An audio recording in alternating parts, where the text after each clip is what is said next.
Olá,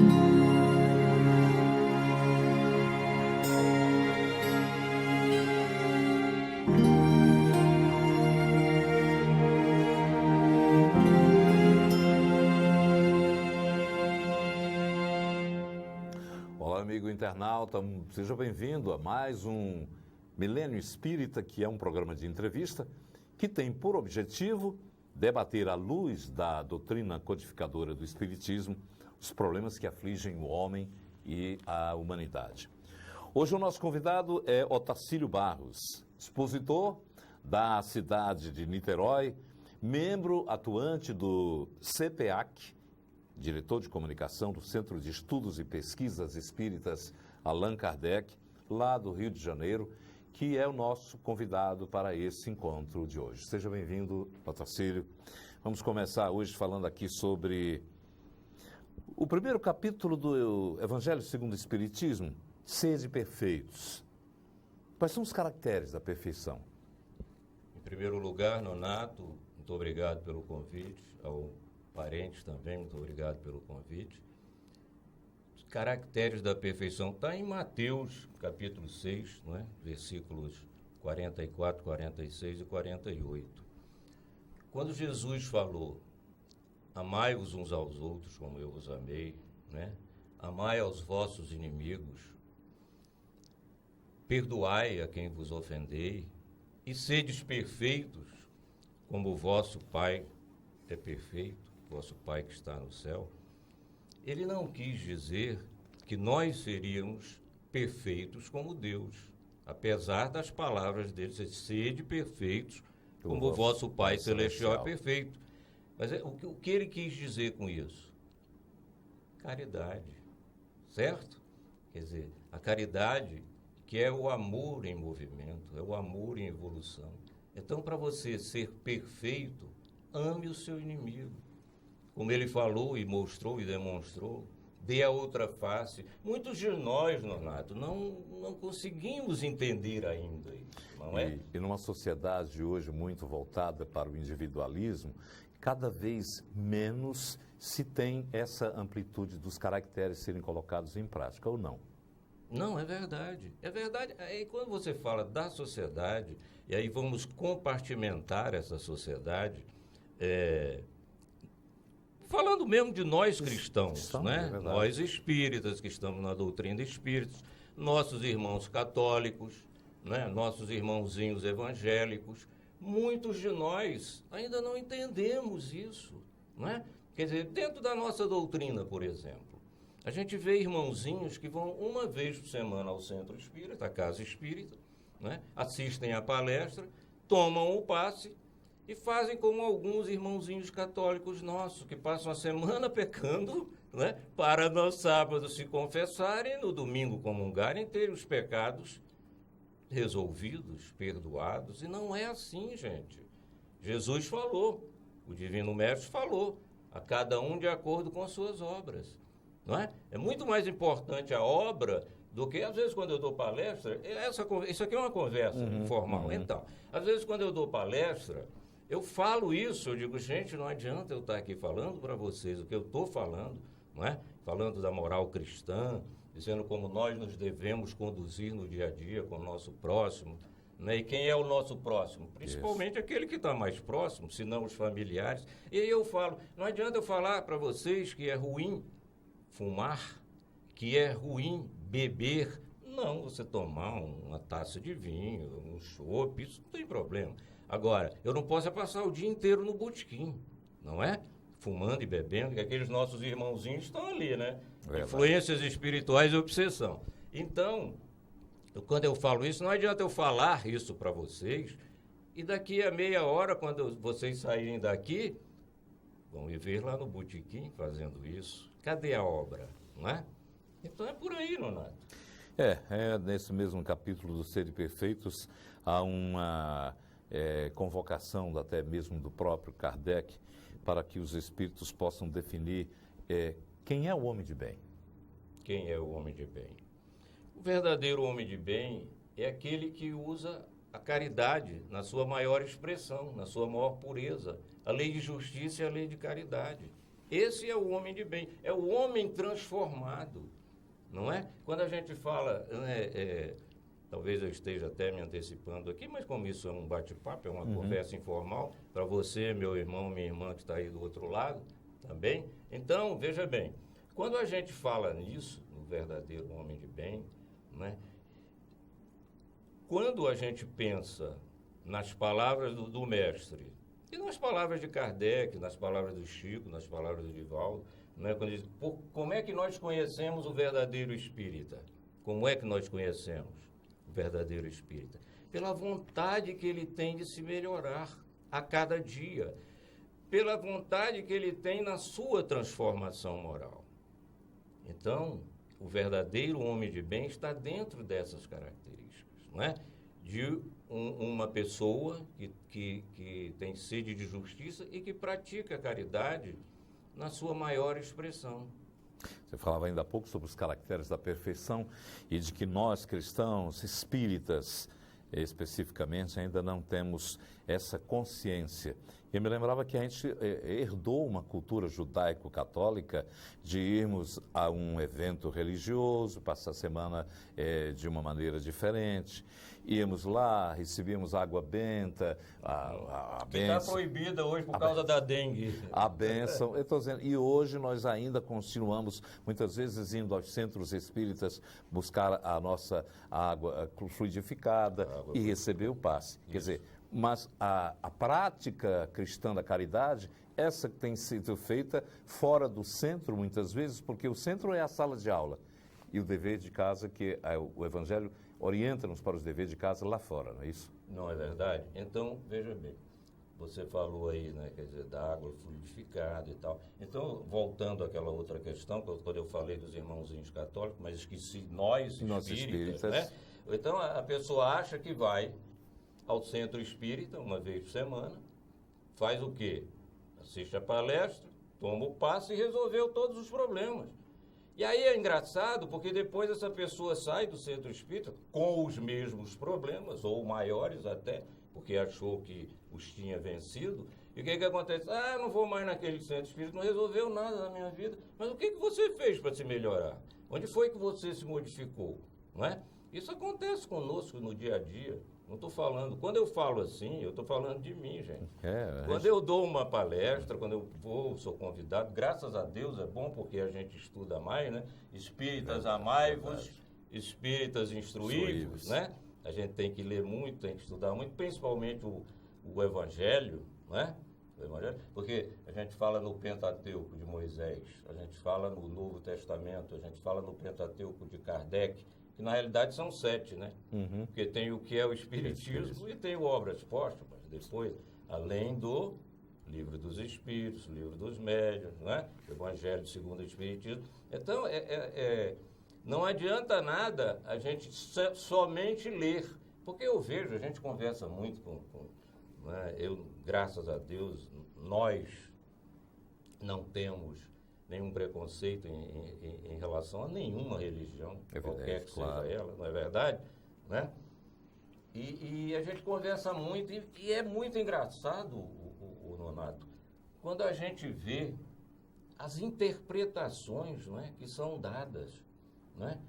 Como você acha, às vezes, que é dono da verdade, né? Aí você pega um livro do que tem... Estudando as traduções bíblicas, que é do Severino, né? Severino, grande Severino, aqui da Paraíba, titulado, professor da Universidade Federal da Paraíba. Que maravilha aquilo, porque ele estudou hebraico-aramaico. Então, você traduzindo, né, estudando as traduções bíblicas, é um livro sensacional, mas as pessoas têm preconceito, né? Eles acham que a palavra de Deus está só no livro de Moisés e no Novo Testamento, que juntando tudo dá a Bíblia Sagrada, né? E não é verdade. Né? Vou voltar a você que falar aqui sobre os verdadeiros espíritas. Quais são os verdadeiros espíritas? Os verdadeiros espíritas são exatamente, eu vou até repetir, os que vivem o amor, os que vivem a caridade, né? Os que têm obra a fazer, né? Porque o que custa, gente? Eu às vezes falo isso, falo muitas vezes, o que custa você tirar um sábado à tarde, uma vez por mês, não precisa ser mais do que isso, para ir num orfanato, para ir numa casa de repouso de pessoas idosas. É tão bom para a gente, sabe? É tão bom, você se sente tão gratificado. Não é, eu acho, pelo menos para mim, é muito melhor para mim do que para eles. Aliás, até mesmo, quando você falou do próximo, até mesmo no círculo familiar ou na área em que residimos, muitas vezes há necessitados de ouvir uma palavra, um gesto, não é isso? Não é? Até porque a gente sabe que você vê que tinha como é que chama, de criança, um orfanato, que era um casal que cuidava, à época, era lá em São Gonçalo, em Ipiíba, num bairro muito pobre de São... Quando eu falo São Gonçalo aqui, gente, não é o São Gonçalo do Amarante aqui perto de Paracuru, não. É o São Gonçalo lá do lado de Niterói, no Rio de Janeiro, né? Então, a gente ia, Nonato, esse orfanato, um casal que tomava conta, eram crianças cujos pais haviam sido assassinados. E a polícia levava essas crianças para lá.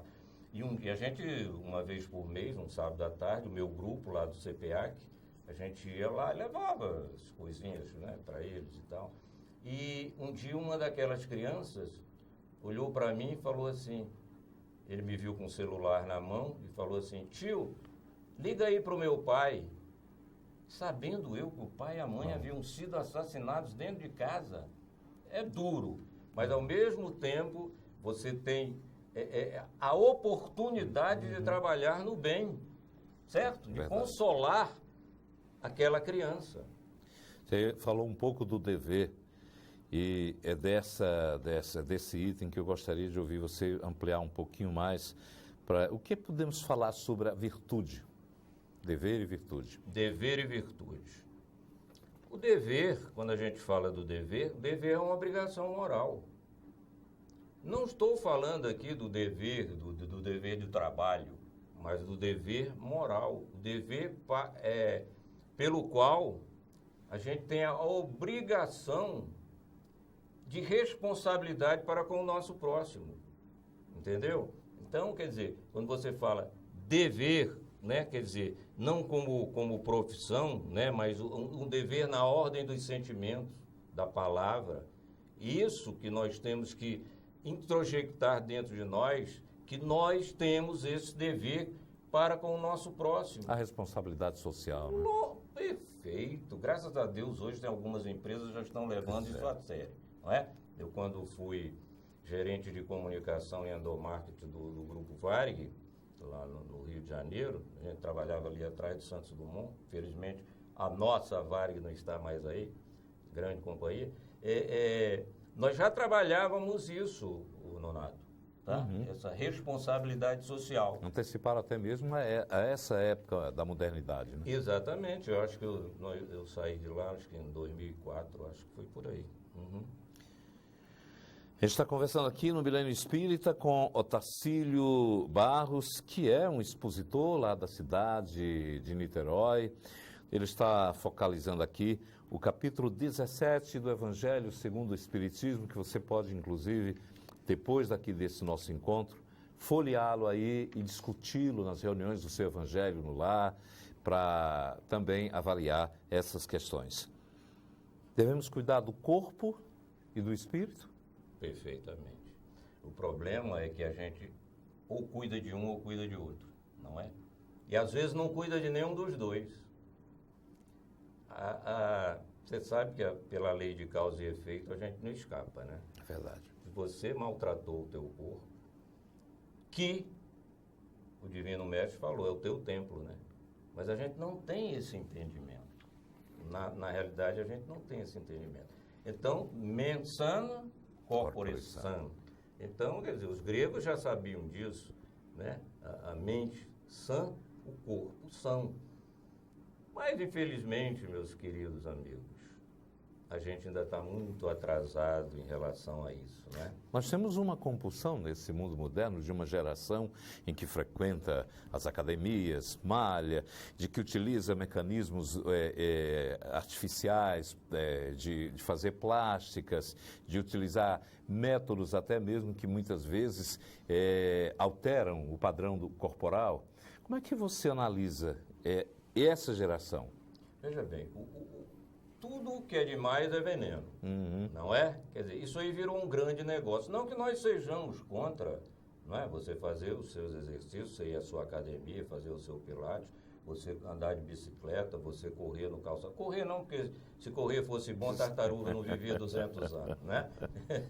Mas correr faz mal ao joelho, inclusive, naquele chão duro. Então, mas não esse culto ao corpo que se criou. Criou-se um grande negócio em torno disso, não é? Você vai na academia, eles vendem tudo. Tudo. Né? E o que é pior, muita gente dentro desse fisiculturismo, né?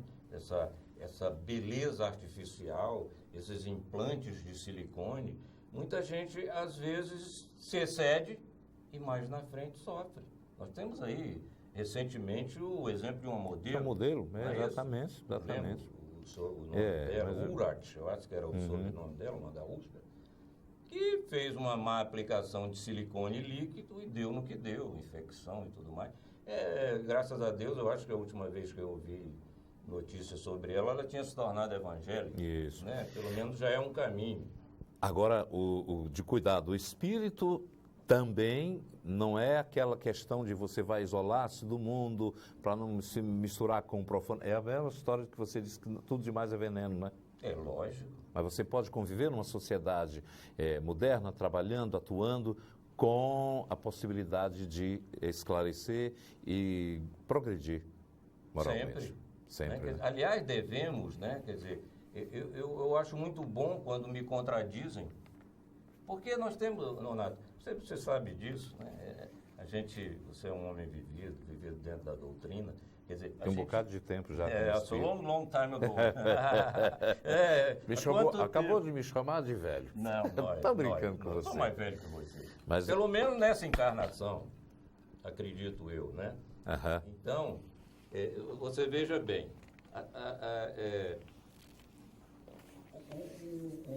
o princípio do contraditório, ele tem que estar ali presente, porque ele te obriga, né, a fazer cotidianamente, né, a raciocinar sobre se você está no caminho certo ou não. Às vezes você acha que está e não está, não é? Às vezes você está ferindo o teu próximo, né? O teu próximo é o que está dentro da tua casa.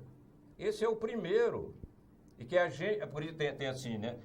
Haja com os seus familiares como você age com os seus amigos, não é? Isso demonstra uma diferença de relacionamento. Não é verdade, né? Com amigo, a gente... em casa, não. Às vezes você é irracível, né? Você não aguenta as coisas que as pessoas falam. Tem que aguentar.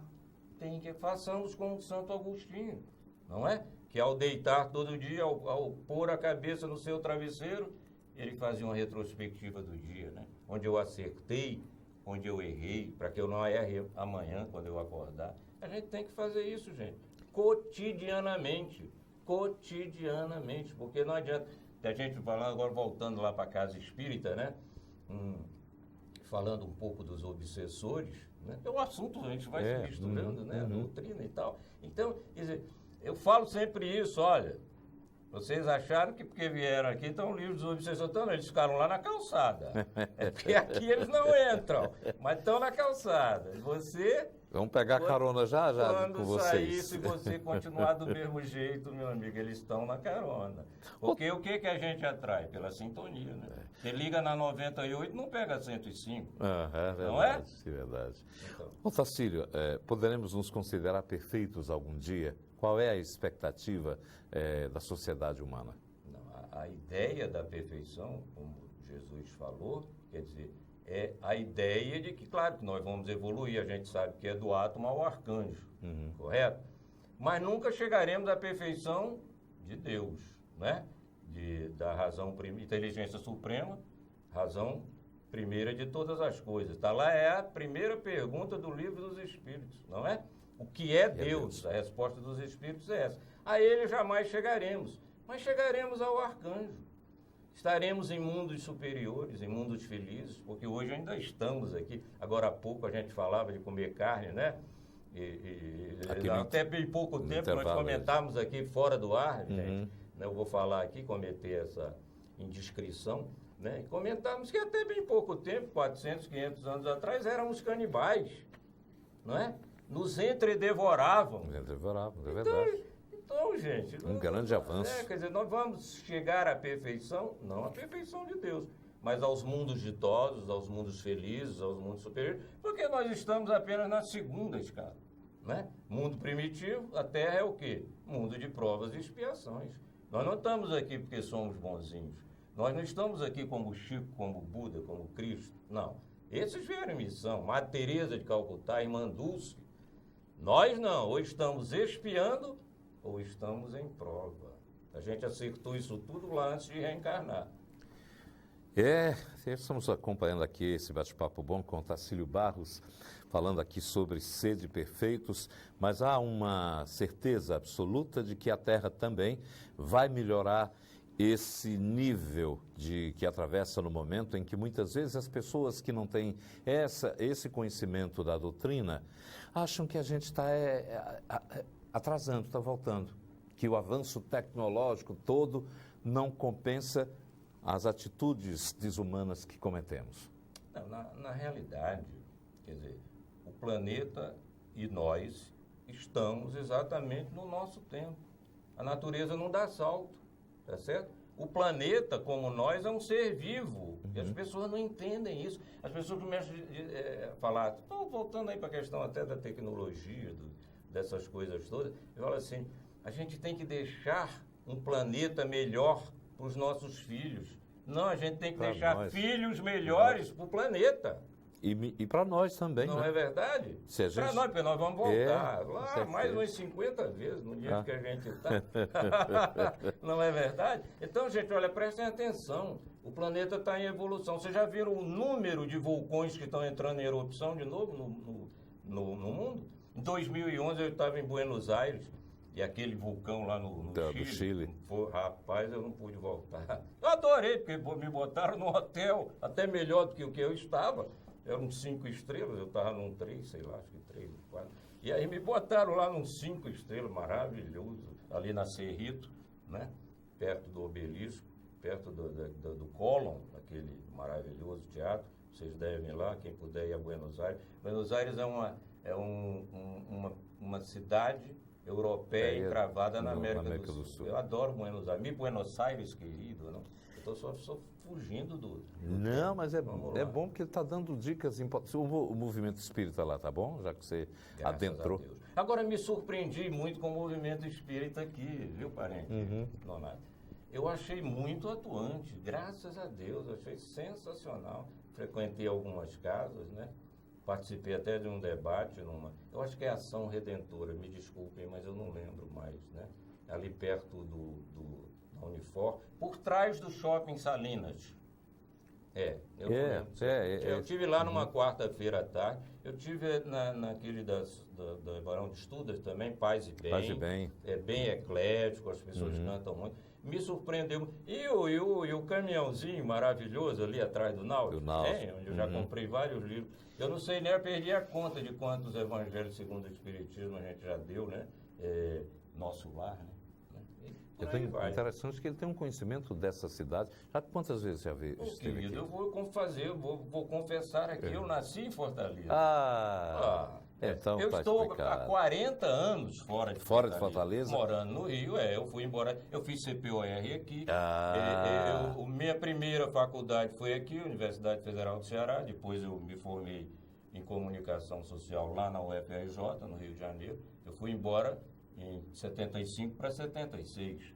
Está explicado. Morei muitos anos no Rio, morei em Botafogo, morei em Ipanema, morei nas Laranjeiras, do Flamengo. E depois eu mudei, hoje eu moro em Icaraí, em Niterói, que é só a ponte ali, 13 quilômetros. E o pessoal gosta de brincar e Que é falar mais assim, tranquilo. bom mesmo morar em Niterói é a vista do rio. Na realidade você chega na praia de Caraí e olha para você ver a Pedra da Gávea, o Pão de Açúcar, isso tudo. Mas eu sou cearense, cara. Agora, eu de costumo dizer, você falou aí, que tem um profundo conhecimento da cidade, nem tanto. Da cidade um pouco aqui, né? Na Aldeota, andando por aqui, pelo Mucuripe e tal, Avenida Beira-Mar. Agora, eu sou um péssimo cearense em relação ao interior, rapaz. Toda vez que eu venho, eu já vim 2 vezes esse ano. Eu estou aqui desde março, vou voltar agora no dia 5 de junho, para Niterói. Mas já prometi que em outubro, novembro, dezembro, eu estou aqui de volta. Que bom. Eu não conheço o interior. E toda vez que eu venho, vou alugar um carro, vou para o interior. Não deixam, né, você sair. Precisa conhecer e também o movimento espírita pelas cidades do interior, que é muito agradável. Pois é, eu quero conhecer Crato, Juazeiro, Canindé. Não conheço. Jericoacoara é a maior vergonha, porque eu chego no Rio e os caras, teve lá em Jericoacoara? Eu digo, não, mas eu conheço. Esse é o nosso cearense, Otacílio Barros, que está nesse momento falando aqui sobre a cidade, sobre os quereres dele e principalmente sobre a doutrina maravilhosa do Kardec. Próximo encontro da gente aqui nesse canal. Agradecemos a você. Estejam em paz.